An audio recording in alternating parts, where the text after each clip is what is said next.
Jennifer Caton. I work at Return to Zero, and I lead multiple support groups for various different types of perinatal loss.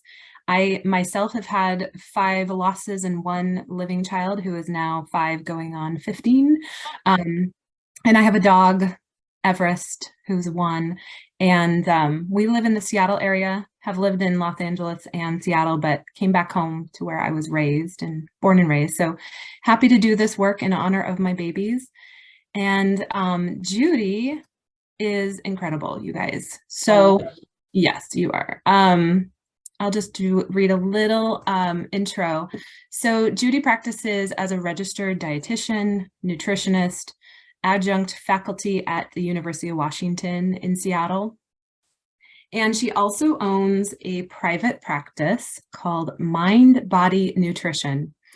And she specializes in reproductive nutrition. She co-developed the Food for Fertility program with Dr. Angela Thayer, I think I'm saying that right, and is recognized as a fellow of the Academy of Nutrition and Dietetics, I can't say it, and as a national leader in fertility and nutrition. So welcome, Judy. I turn it over to you. Yeah.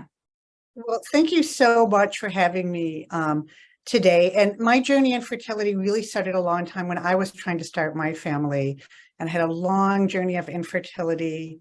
And after all those years, I had a loss, and it's a loss that you never forget.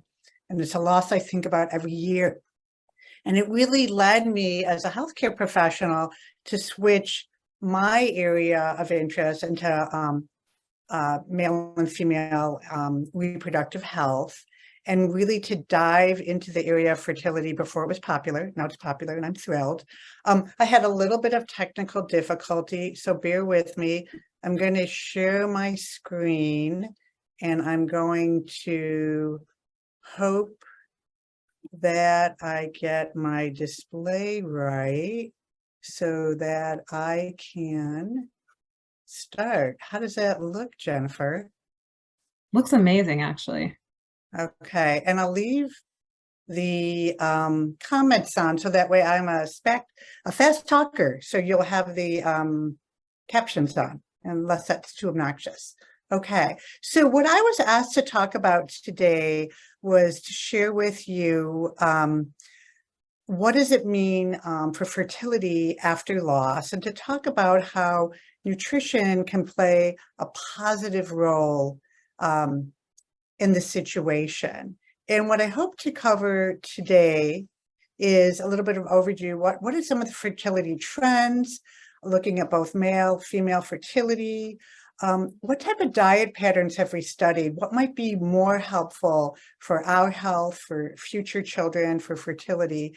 And then what role environmental exposures and food exposures can make? And to give you a little bit of an introduction, fertility, using that term, is really the capacity to produce a child. And we know from science that the likelihood of conception is highest the first few months after unprotected intercourse, and then it declines. And about 80% of couples will conceive in the first 6 months after attempting pregnancy. But when we add in the age factor, after age 40, there's really a significant change and a drop by 50%. And when we're comparing women over 40 to women in their 20s. So the impact of age is much more pronounced in women. So failure to achieve pregnancy after 12 months of trying with regular unprotected intercourse, but for women under 35, we recommend, over 35, we recommend an earlier evaluation, and treatments may need to be started. So if we're thinking of folks who may have suffered some losses, you might be feeling, well, age is not on my side. And I think that's why it's really important to think about making sure you have any medical workup that's essential, because although some folks may have had no issues initially with fertility, it can be very common to have secondary infertility. So knowing sort of these time ranges, I think, can be really helpful. So the WHO just came out with a report this past spring that 1 in 6 people globally are impacted by infertility. About half of that is due to female factor infertility. And then primary male factor infertility is about 20%. And then the other 30 to 40%, there's a male contribution. So there might be something on both sides. So what are the most common causes of infertility that would cause issues when you're trying to continue to build your family or build your family? And the most prevalent is ovulation disorders. And so many of you may be aware of a disease, a syndrome called PCOS, polycystic ovary syndrome, which is the most common diagnosis that ends up at a fertility clinic. So these women will have a difficult time with ovulation, and lifestyle is the first part of treatment. So it's really important that they have a good multidisciplinary team.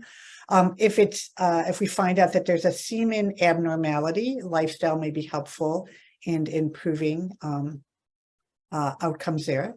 For women, there can be tubal defects. There's a whole group of us that end up, and I was one of these folks, in the unexplained category. Endometriosis, which can be difficult to diagnose. And then there's another one of these other categories. So there's a lot of fertility or infertility challenges in our lifestyles.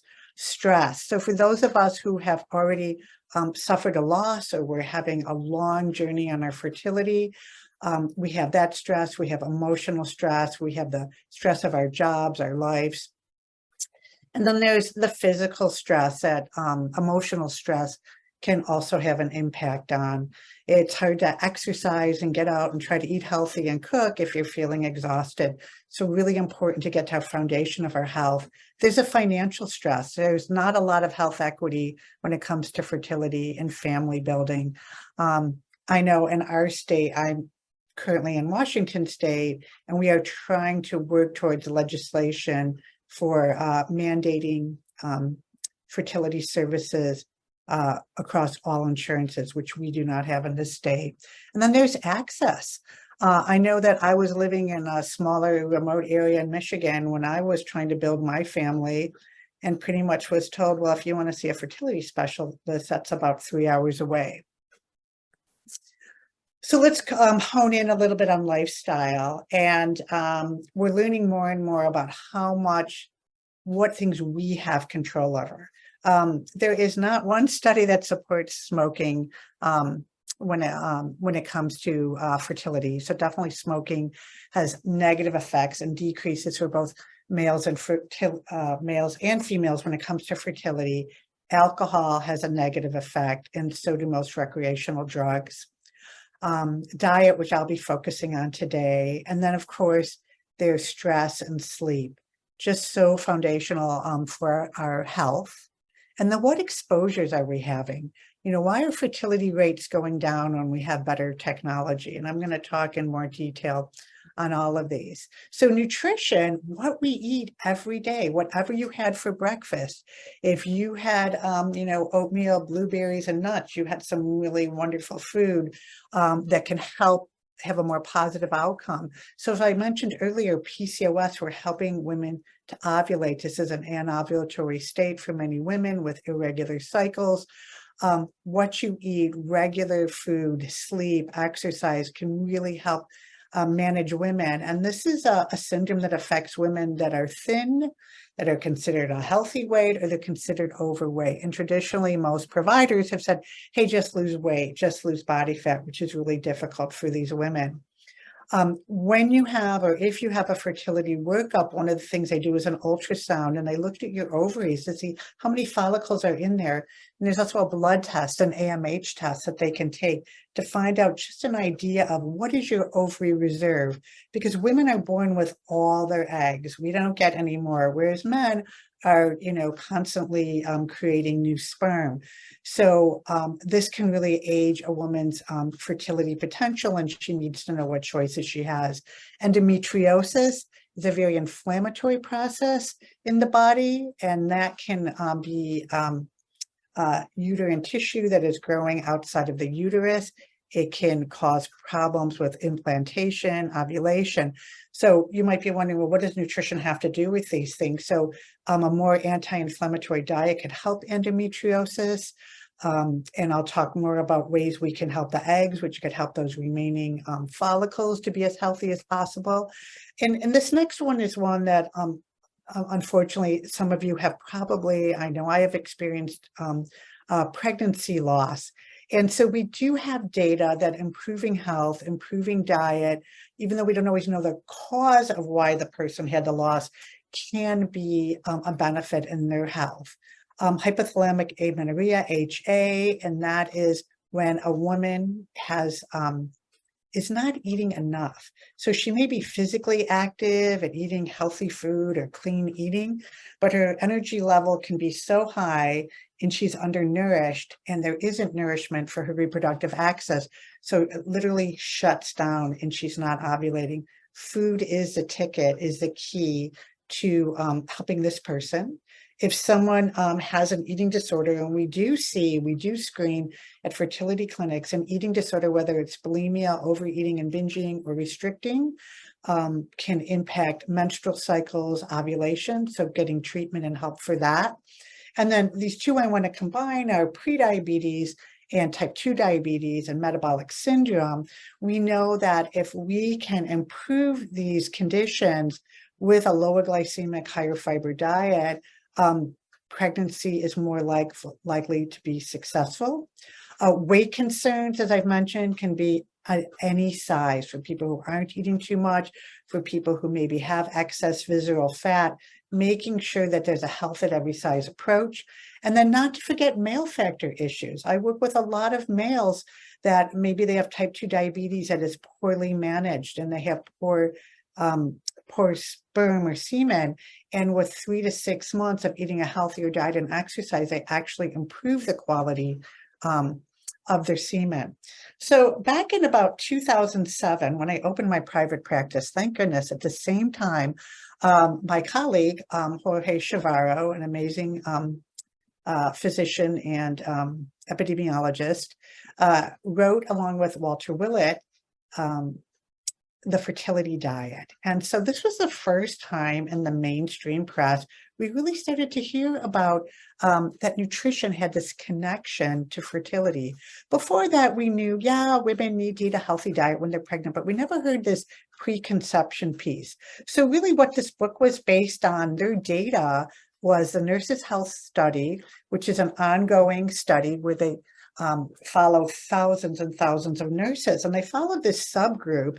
And what they found out is that those women, there were certain components of what they ate, their supplements and activity that were more predictive of success with pregnancy.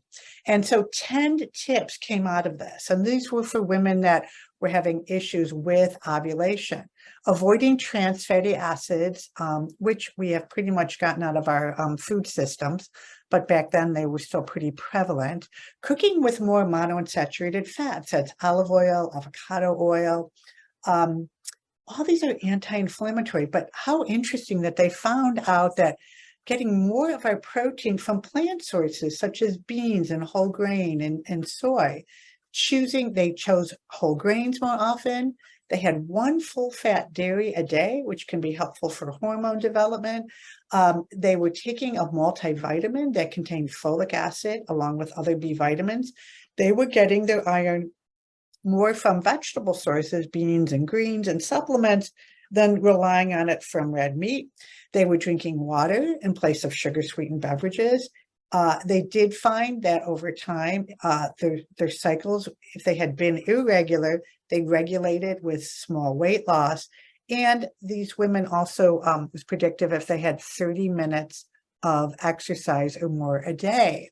So that was just the beginning. And since then, we've had many studies done internationally, and one large study, and they started to release the data back in 2019,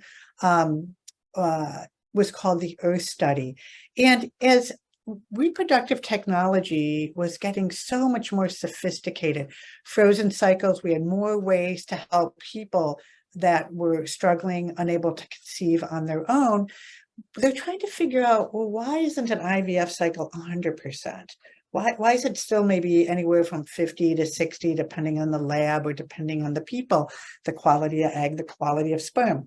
So what they did in this study is they followed heterosexual couples who were going through in vitro fertilization, IVF, and they took blood samples and they really found out what were they eating as they prepared for these IVF cycles. And one thing that I really liked about this study is they actually followed the couples all the way through, not just to see if they get pregnant, but did they take home a baby? And that's really important. So what they did find is, they looked at supplements, diet, environment, were they exposed to pesticides, and they compared what they ate to different diet patterns, a Mediterranean diet pattern, the original fertility diet I just showed you, healthy eating index, and they kind of came up with more of like a pro-fertility diet.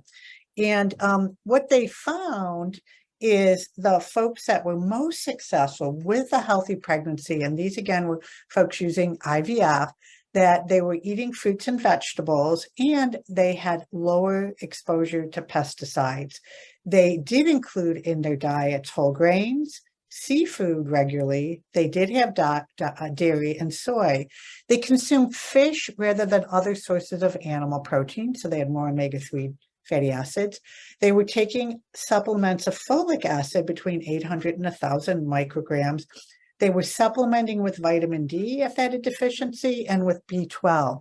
And I think this is really important data because if you look at social media, there's a lot of influencers out there that will say, oh, fertility, pregnancy, cut out gluten, cut out dairy. And these are the very foods that actually have been shown in science to be predictive of fertility. Now, of course, each person is an individual. And if you have a lactose intolerance or you have an allergy or you have celiac disease, you are not going to eat grains. But the idea is you don't have to cut out carbohydrates. And I think it's important that people know that. Just really briefly, I want to mention that nutrition studies are difficult to do. Can you imagine what we would have to do to control people, like what they're eating and then follow them and find out if what they ate impacted their pregnancy? But we can look at things like dietary patterns, a Mediterranean diet, which is more plant forward, more emphasis on fish, less emphasis on red meat, less potatoes, and less frequency of high sugar, high fat food. Nordic diet, very similar, but they have game meat, which is a different fatty acid profile, less red meat. But you can see all of these. And then the Okinawan diet, which was kind of more pescatarian, without dairy, without oils, without processed and refined foods, that these dietary patterns we have seen to be very helpful with preventing many chronic diseases. And so that's where that link with inflammation came up. And I'll talk about that more in a minute. I do want to show you when we talk about our country, for those of you in the United States, every 5 years we have dietary guidelines that come out and they give us recommendations how to live a healthy life. And from that, we also have a healthy eating index score, HEI, that tells us how well are folks eating compared to what's recommended. And we have these NHANES studies that really evaluate what are people eating. And so look what they're eating. The scores are not 100%. So if we look in the reproductive ages, the scores are 56 and 59. And here's why. When you look at this slide and we look at what are most Americans eating, well, they fall short in vegetables, in fruits of all types. When it comes to grains, they're eating plenty of grains, but the majority of them are not whole grains. They're much more processed grains. Even dairy is under-eaten. And then you can see we are getting plenty of protein, but not necessarily as much fish as we need. And I think that it's important to know that 50% of the population meets or exceeds the recommendations for protein, but they don't meet the needs for seafood, nuts, seeds, or soy products. What's happening over the last half of the last century? You can see the red line. Meat consumption is going up, grains is going up, sweeteners are going up, cheese is going up, dairy is going down. But you can see that just consumption of food in general is going up, how much we eat, more processed foods. So I want to switch roles and talk to what we've learned over the last 20 years about why does nutrition have an impact. We know we need nutrients on board to have the body prepared to conceive, to have the healthiest eggs and sperm. But inflammation, you hear about that word, it's a catchphrase, and it's basically the body, the way we respond to injury or infection. So if we have a subchronic, if we have inflammatory processes going on in our body that can have an adverse effect on fertility, it can disturb our menstrual cycle, it can impact implantation failures, endometriosis, and recurrent miscarriage. It can interfere with pathways for normal ovulatory activity, and it can have a negative impact on sperm.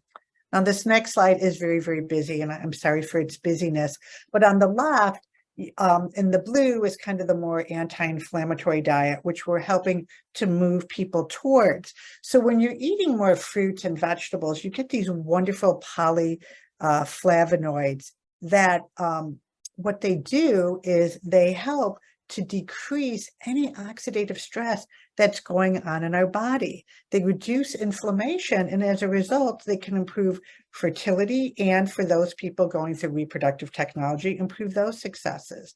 It can increase clinical pregnancy and live birth rates and improve embryo quality and yield. And that is new, that we're learning more that, we're born with these eggs, but we can actually improve their quality. Which is why when I mentioned in an earlier slide on diminished ovarian reserve, those women could benefit from making sure they're getting all the optimal nutrients. And then on the red side, I don't know, we're calling it the Western diet, whatever you want to call it. If you're eating a diet that is high in saturated fats, high in refined carbs, sweet sugars, white food that doesn't have a lot of fiber or protein to it, having a lot of processed meats, that's going to end up with a higher glycemic load, calories that are causing weight gain, fat accumulation. You're not getting those vitamins and minerals and all those wonderful polyphenols that reduce inflammation. So these can have the negative effect on fertility, reduce success of ART, and reduce semen quality, putting it all together. So what do we eat then? So I'm giving you all the stuff, try to be more anti-inflammatory. Well, what should I eat? So we're not saying you have to be vegan or vegetarian, but we want to make sure that fruits, vegetables, whole grains, legumes, nuts, and fish, unless you have allergies, of course, or intolerances to these foods, are a part of your diet. And why is that? Because these are high fiber foods, they're anti-inflammatory, they're going to promote a better uterine environment for implantation, they're lower glycemic, we're going to reduce inflammation and insulin resistance in one's body, which, like I said, can happen at any size, it can be genetic, no blaming here. And these foods are high in antioxidants, that's going to strengthen your sperm and egg function. Okay, let's talk quickly about micronutrients. Most of you have heard about folate, folic acid, and it plays a key job right in the beginning when those very first cells are forming in conception, gametogenesis, and in pregnancy. The first thing they do is help to develop the whole neural system in a developing baby. So this is why we recommend women of childbearing age are on a folic acid supplement, which you can get from a women's multi or a prenatal. It's been shown to decrease infertility, losses, increase improved treatment success for those going through reproductive technology. Where do we get this from? Food. Wow, you can get folic acid from so many foods, all your leafy greens, arugula, kale, lettuce. It's in legumes, it's in citrus, it's in avocado. And in this country, we fortify our wheat with folic acid, and now we fortify our cornmeal, like to make tortillas, to make sure there's enough folic acid in the grains people eat and in cereals. You may have heard a lot about vitamin D, And what connection does that have for fertility and a healthy pregnancy, where there are vitamin D receptors in the ovary, endometrium, and placenta? And what we found in multiple studies is that if a woman has adequate vitamin D, is she sufficient if she's having an IVF cycle, we're finding higher implantation and pregnancy rates compared to women who are deficient. And while a deficiency may have an adverse effect in fertility, if you're not deficient, adding more vitamin D doesn't seem to improve outcomes. And I should mention, where do you get vitamin D from? Food? It's not in many foods. You get vitamin D from the sun. You get vitamin D that is added to dairy, and you do get vitamin D a little bit in mushrooms and fish, but it's really sun related. So if you live in Seattle like I do, we have to take vitamin D in the winter to get adequate amounts. Let's talk about carbs. Let's talk about carbohydrates. Those are our energy foods. They get a lot of bad name in the press and in media, unfortunately. And really, they're important. They're important for fertility, and they're important for healthy pregnancy.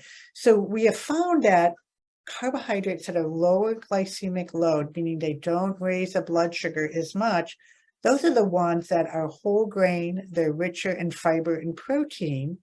And as a result, they actually provide nutrients that are important for fertility, and they give our bodies energy. When we talk about fat, what does fat do? It helps with egg maturation and quality, ovulation, fertility, and embryo plantation. And they provide important substrates that are used for many functions in the reproductive system. And not only I'm talking about eggs, but they're very important for sperm too. We'll talk about male fertility a little bit more. And then protein. And I think this is really interesting. You know, everyone used to worry about vegans that they weren't getting enough protein. We can get protein from animal or plant. We can get them from both. And they're sources of amino acids and nutrients. The research that we've had now shows that soy intake or soy supplements amongst couples undergoing IVF were found to actually be beneficial. There's limited evidence that we have on white meat. So thinking about chicken, I kind of think of it as neutral. It's a source of protein. Doesn't make things worse or better. But we do know that fish 2 to 3 times a week is associated with a shorter time to conception. And that's probably because of the omega-3s. And then plant protein is a great benefit because of the fiber, vitamins, and minerals that it supplies. Okay, fiber. You keep hearing that term. And this is so important for your fertility. Who would have ever thought eating beans? But the dietary guidelines, what's recommended is 25 to 35 grams of fiber a day. And guess what most Americans eat?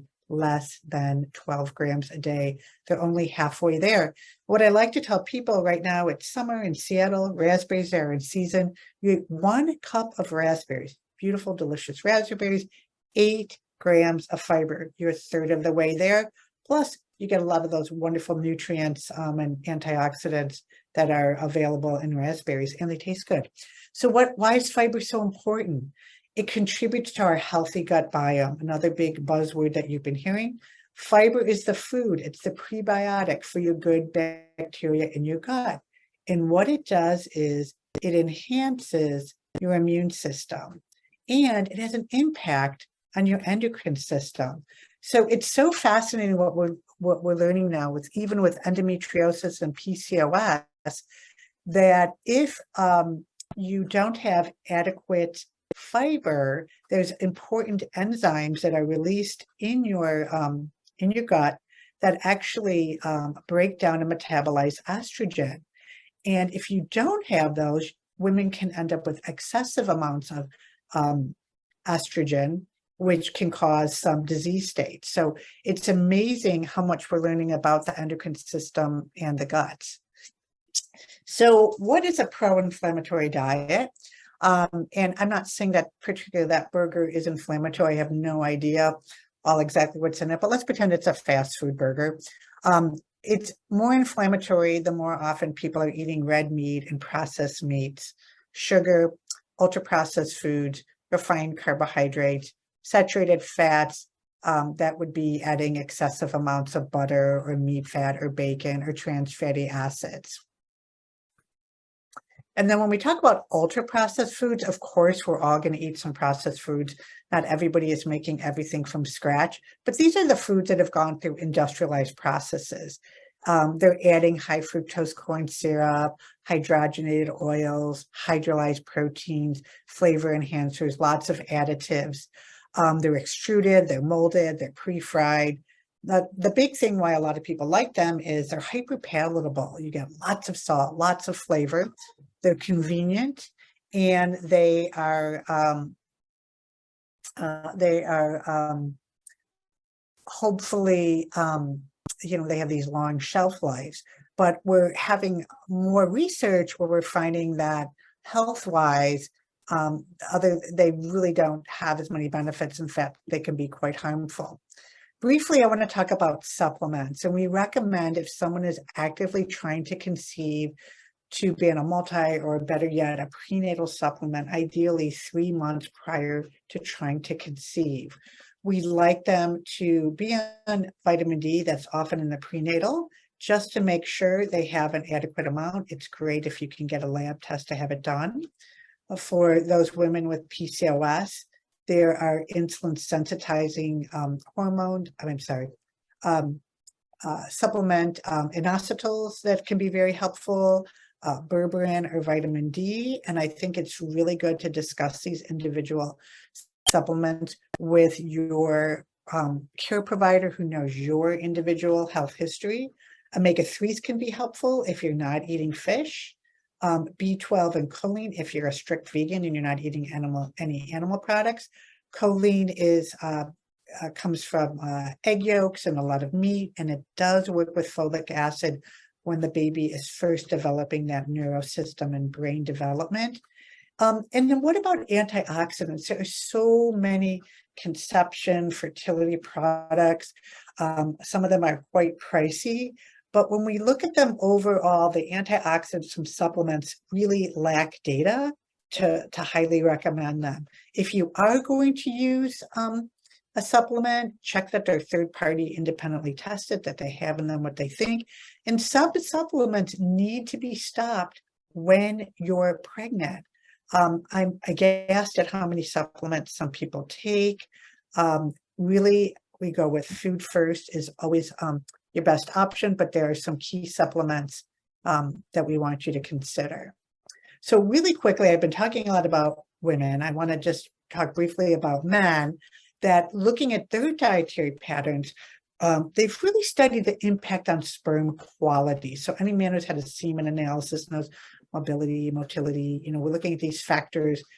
But just because they have a positive impact on sperm quality doesn't guarantee a take-home baby. So we need more research on impacts on live birth outcomes. Couple studies have found similar results with diet impacting the time to conceive and live birth, so the more plant-based diets. So just briefly, I wanted to mention when they've done cross-sectional studies of men at fertility clinics, and they've analyzed what they're eating, and they looked at healthy eating index, the alternative one, DASH diet, Mediterranean diet.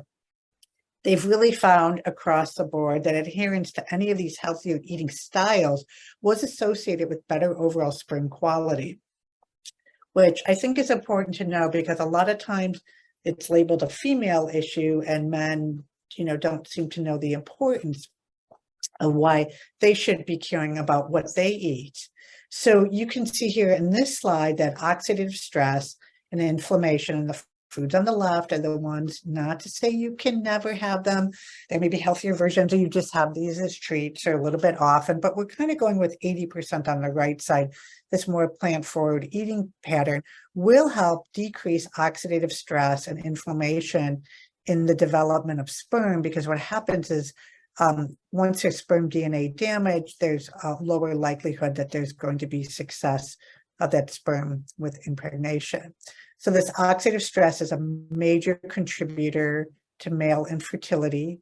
There's structural modifications to the sperm that interfere with its motility and its ability to fuse with the egg, increase DNA damage. And looking at the sperm up close, that is one big cell, that entire cell in the nucleus, And so it's the bare essentials. So if it gets damaged, it's out. That's why men have so many. But my favorite study to add for men that I think is really important is nuts. So this study that was done was just asking men for 14 weeks in a randomized controlled trial, which actually they were given the nuts every day, and men adding nuts to their usual diet, a mixture of nuts. Pretty cool. What we found out was that they actually increased their total sperm count, motility, and morphology. They decreased that sperm DNA fragmentation, and they even had an increase in pleasure. So I tell women nuts are good for them, but have their partner, if they have a male partner, to make sure they include those into their diets regularly. When we look at the supplements on male infertility, doctors recommend them all time, but I just want you to know the evidence is really low quality. I think that men would get a lot more out of working on food, and they had a Cochrane review recently, and they found that the studies were really unreliable, too small, that the use of antioxidants as a supplement may improve a couple's chance of live birth, but that the evidence was too strong. They did 2 more amazing studies with supplements I thought would make the difference. I'm happy to share more about this offline. And they still didn't find an increase in live birth rates. So I think that, relying on supplements, not food, will not always help with outcome. So when it comes to male conclusions, seafood, fruits, vegetables, whole grains, nuts, and legumes are important components of a healthy pro-fertility type of diet, and then limiting processed meat, sugar, and sweetened beverages. And as far as evidence on semen quality, we have more evidence of improving semen quality, but not as much on getting to birth. So it's important to think of food is a common source of an environmental exposure, and that diet may also help improve some of these adverse environmental outcomes. So I'm going to switch gears at the end of our talk, and I want to briefly mention endocrine disruptors if you're not familiar with those.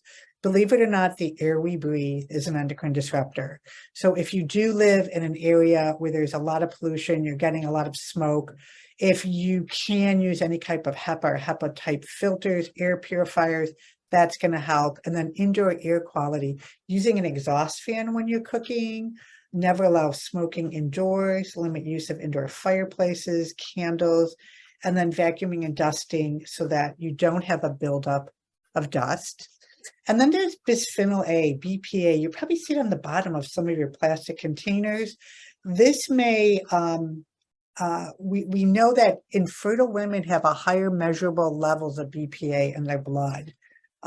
We all have it. It's ubiquitous. We're exposed to it, but it may impact uterine morphology for several generations, and it impacts the cycle of egg development, cell proliferation, and the NIEHS suggests avoiding BPA exposure when pregnant or breastfeeding, and we're recommending start this earlier. So little things like having, using a stainless steel, glass, or ceramic to drink out of. Make sure that you're not heating up BPA plastics in a microwave. So what you can do is reduce the number of cans you use. Well, why am I picking on canned foods? A lot of those canned foods say no BPA. Well, that's not a government designated label. And so different types of bisphenol can line your cans and get into your food. If you are using canned foods, if it's beans, rinse them off. Avoid cooking food in plastic containers. Do not reuse those one-time water bottles, and avoid cooking with nonstick pans. And then really quickly, phthalates, the word that's very hard to spell, exposure to them during adulthood can decrease fertility, and this can really have an impact on sperm and testosterone levels.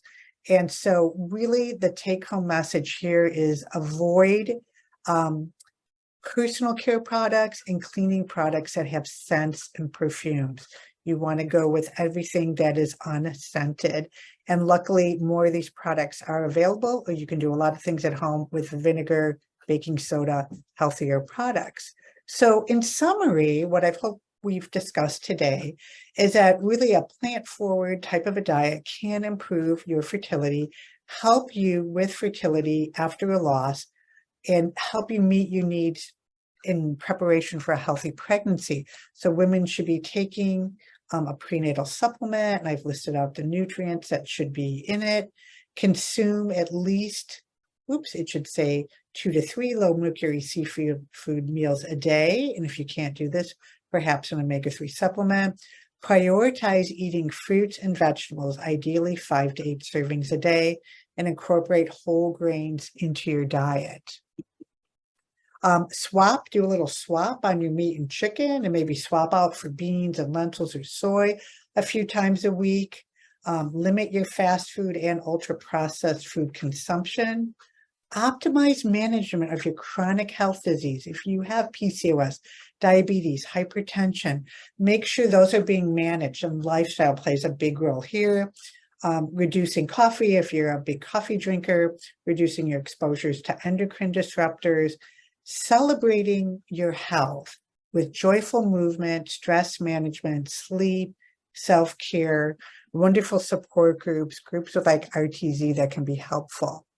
I have my email and my website and my IG. I'd love to have you all as followers, Instagram. But what I do want to mention before we take questions, I'm really excited. I've been working in the Food for Fertility classes for years. When we came up with the idea a few years ago, let's write a book that's a guide that focuses on food that can help everyone at the price of a paperback.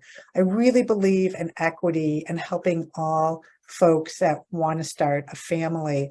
So Dr. Thayer and I have taken all the wisdom. We have stories from women that we've worked with, and we've really put together an evidence-based, really practical book, Getting to Baby, a food-first fertility plan to improve your odds and shorten your time to pregnancy. It's going to be pre-launch in October. We don't even have our social media sites out yet. We're finishing the last edits on the last manuscripts.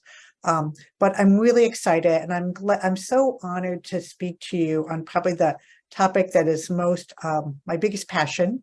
And I am ready to stop sharing. This will be on the RTZ Hope website, so that you can go back, you can watch it again, you can catch up on my contact information.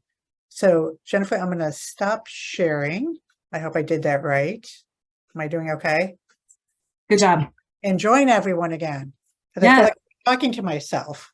Hey, So, that was incredible. Thank you. Thank you. That was a lot of information in a short amount of time. And that's amazing. And it reminds me so much. Right now I'm reading Dan Buettner's, just his books on the blue zones around the world. Yeah, wonderful. Yeah, isn't it cool? Love it. This is a passion of mine too, of just cool. understanding how this stuff works, and having walked through my life too, and understanding my body and getting to know my body for the rest of my life in a way that I didn't see coming through my losses. But yeah, no, just how universal the blue zones, for those who don't know, are the pockets of populations around the world that have the most centurions, so the people that live the longest. And so they've been studied, like, what are those people eating? What are they doing? Why are they so healthy? And the diet, Judy, that you just mentioned is pretty much kind of the core diet of all those blue zones. It really is. It really is. And I think it's exciting. I hate to use the term Mediterranean diet because there's so many,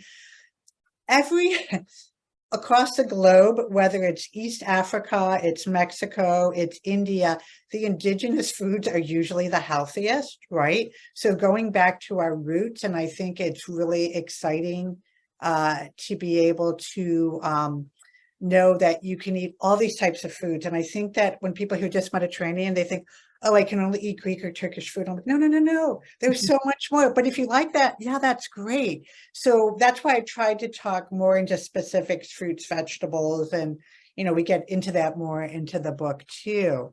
Yeah, so Tessa's question was about gummies versus tablets for prenatal vitamins, and whether it's necessary or not for women to take those prenatal vitamins with food or not. Oh, Tessa, that's a great question. So not everybody enjoys taking a capsule or solid prenatal vitamin, right?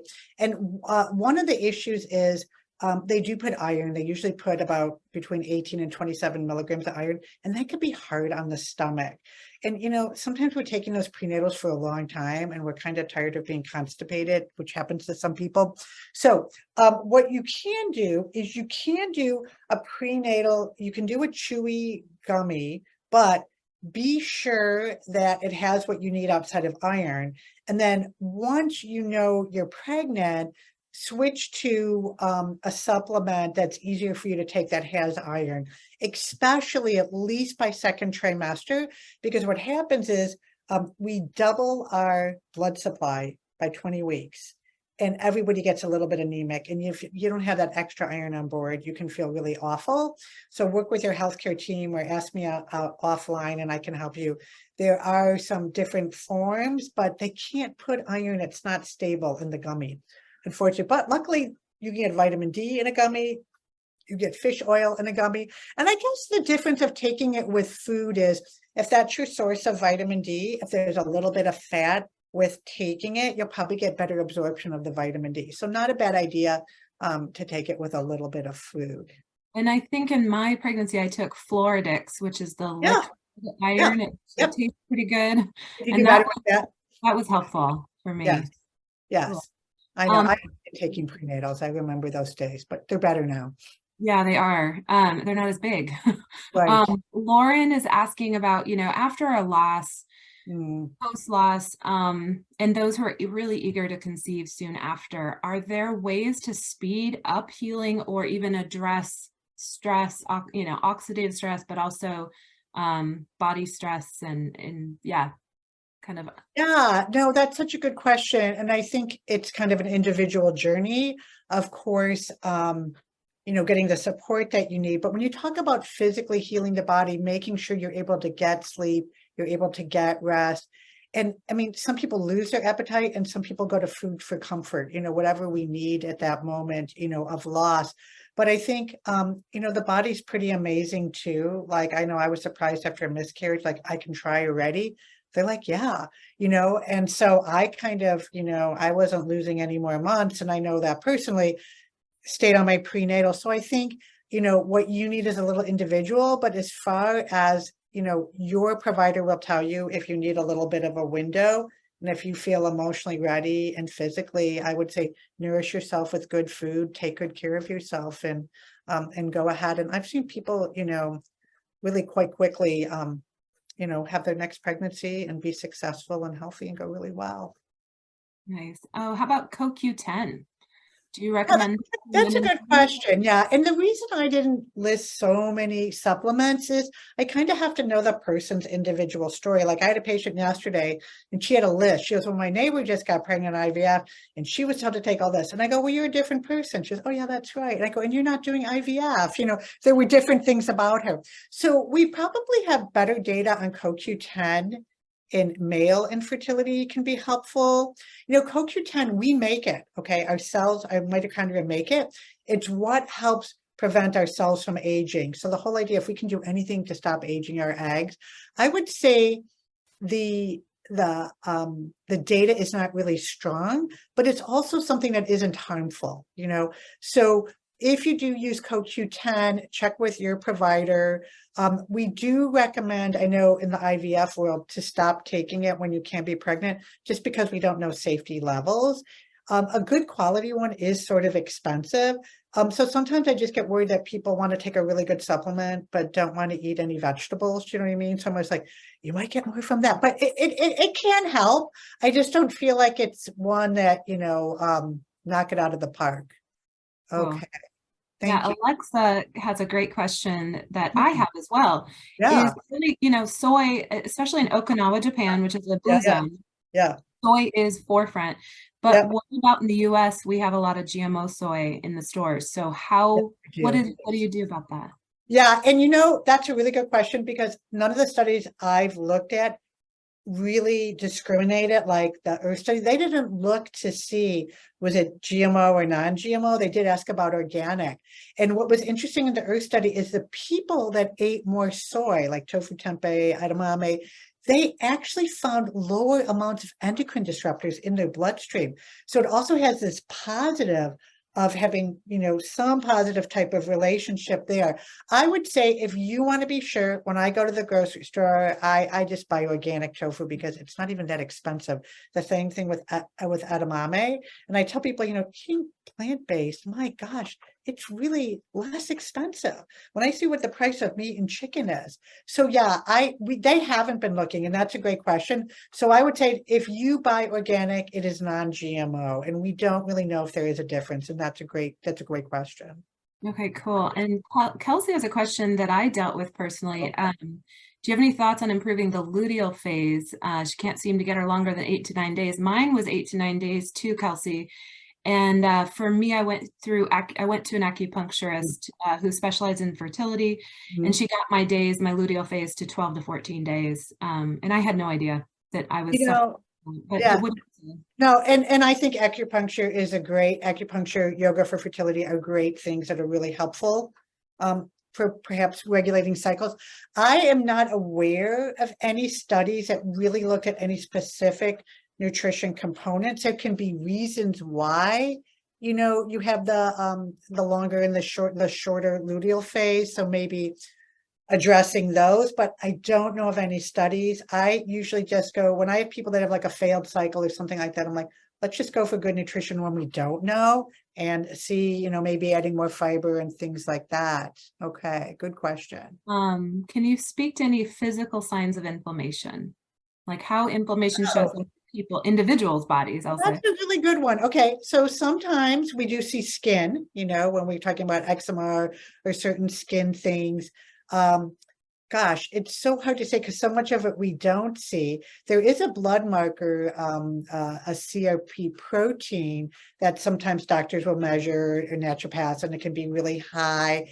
But, I guess you could say even if someone was putting on visceral fat, kind of that belly fat, that visceral fat is inflammatory. That is something we can see. Sometimes skin.